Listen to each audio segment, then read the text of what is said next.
Hi, everybody, and welcome back to Father TED Talks. Today, I want to talk about another controversial topic that a lot of people have been asking me about, and that is priests and politics. Priests and politics.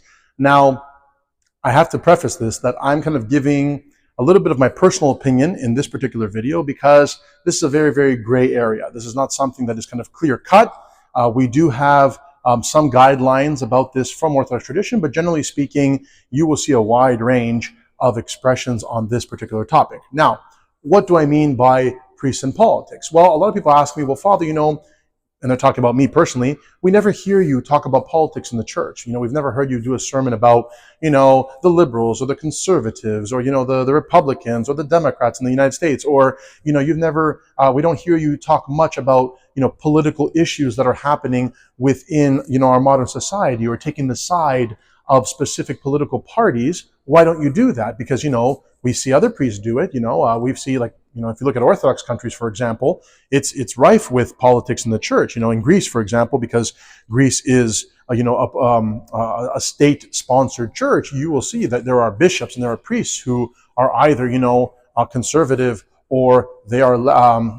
You'd hope that priests are not left-leaning, but there are priests who are part of different parties, and they will preach in favor of those political parties from the pulpit, from the holy altar. And so you see this in Greece, you see this in Russia, you see this in other so-called Orthodox countries that are kind of very, very enmeshed with their respective governments. My answer to this, or my opinion, is this: is that I do believe that as Orthodox priests, our job and our position is a very, very difficult one, and we have to be very, very careful on how much we speak about politics. Now, you can't escape politics because we live in society, and of course the church is influenced by the political landscape, and it is important for the church also, on certain occasions, to influence the political landscape for the good, for the better, in moral, especially in moral issues. But I believe that a priest himself, his job is to preach the gospel. And that is the only politics that we understand or that we should care for, right? To preach the word of God, the words of Christ, right, to our congregation. And so I believe that a priest should stay very, very neutral when it comes to his own political leanings. He shouldn't talk about it in the church.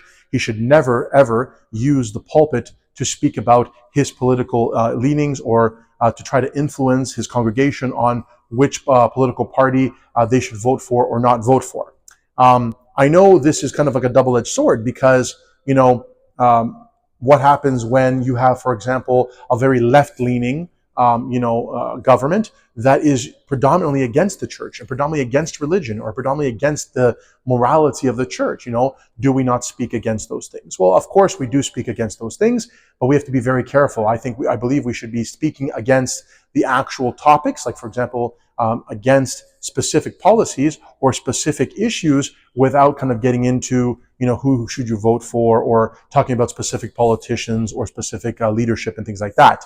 The reason why the priest needs to be neutral is because he is, as the Apostle Paul says, he has to be all things to all people, which means that while he does take a moral a moral stance on things, and while he always preaches the gospel, he needs to be there for everybody. He cannot afford to alienate anybody in his congregation. So I'll give you an example. If a priest kind of comes out from his pulpit and he says, I vote, for example, let's say you live in the United States, which of course I do not.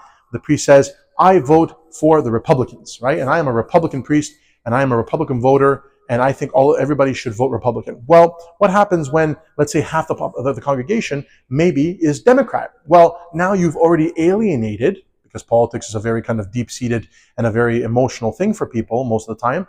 You've just alienated half or maybe a quarter or a third of your population, of your congregation, who may not want to come speak to you anymore, who may not trust you, or who may have diametrically opposing views than you. And your job is to be there for them as well. And so, to speak in that way is to become divisive within your parish. And so the priest needs to remain neutral. The priest should not speak about the way he votes. The priest should not preach the way he thinks people should vote, but rather the job of the priest and the job of the church is to help cultivate Orthodox Christians, to help cultivate Christ within us, so that as we grow within the church, we have a strong moral compass, we have a strong Christian morality, and that morality will help us make the proper decisions when it comes time to go vote or when it comes time to be active in our society or in any other program that is not the church. And so we are striving to cultivate good Orthodox Christians. And a good Orthodox Christian is going to do the right thing and is going to be guided by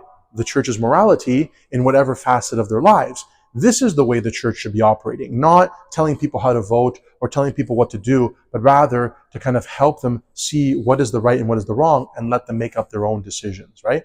And so it is a difficult topic because, again, when you have some extreme situations where a government may go against the church, which has happened in the history of the church, even in the Byzantine Empire, even if we go all the way back to the time of St. John Chrysostom, who got exiled 3 times in his life by the emperor because the emperor was decadent and the emperor was immoral, and he criticized the emperor by name and the empress and got himself in trouble and got himself exiled 3 times, and he died the 3rd time in exile. And so St. John Chrysostom did criticize the authorities when they were doing things that were immoral, but he did not stand up and say, I am for this party or go vote for this person. Rather, he called out the bad behavior wherever he saw it. Didn't matter which political party it was, didn't matter whether it was the emperor, didn't matter whether it was a senator, didn't matter whether it was a fellow priest. He would call it out as he saw it. And so the church has to see the good and the bad in everything. So,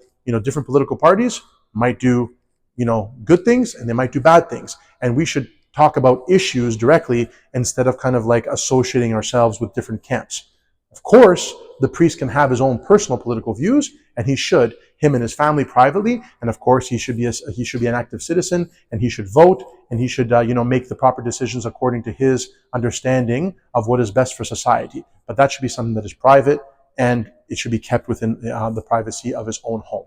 That's just my opinion. It's not official kind of teaching or doctrine of the church, but it is something that a lot of people have been asking me, especially lately with all the kind of civil and political unrest that has been going on both in the United States, in Canada now, and of course all over the world. And people have been asking me, what my views have been on that. So I tend to focus on issues, whatever they may be, without kind of associating myself with one party or the other, even if one party, for example, is much more in line with the morality of the church and the other one is not. Let the people make that decision on their own.